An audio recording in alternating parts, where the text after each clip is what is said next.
Gloria, at the festival, you worked for the Independent Research Service. That's right. Well, exactly when did your own association with the CIA start, and in what fashion? Did they come to you, or did you go to them? In 1958, when I came home from India, I discussed with student leaders, past and present, many of them active with the National Student Association, this kind of small foundation to encourage Americans to go. They thought it was a good idea, too. I was then told by foundations and professors and friends that I should not do this, that I would get in trouble with the House Un-American Activities Committee, the American Legion, all of those 50s people. And I became convinced that it was impossible.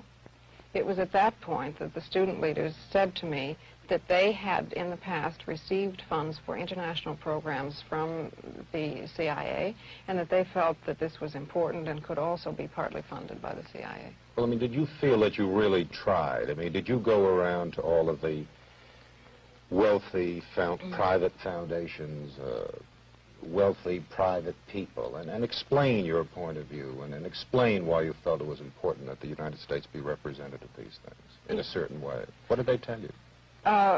They told me that, well, the Ford Foundation, for instance, told me that they thought we were too liberal and too controversial, and that we would endanger their cultural programs in Austria. I mean, the first festival was being held in Vienna. It was not encouraging at all, and the private individuals to whom I went often had particular points of view to put forward, which would have been much, much more restricting than the CIA funds were, which were free. I mean, no one was told what to say.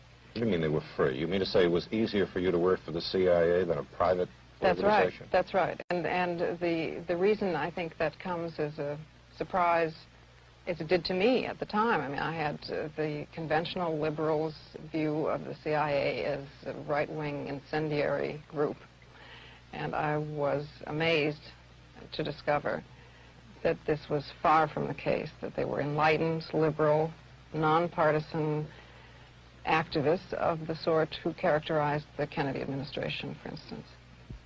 You have not been working now for the CIA since 1962. You still criticize.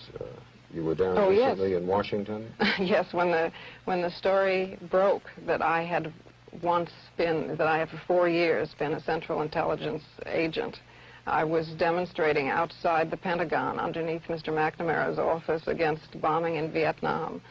And this didn't precisely fit with the image of a CIA agent, but then neither does the CIA.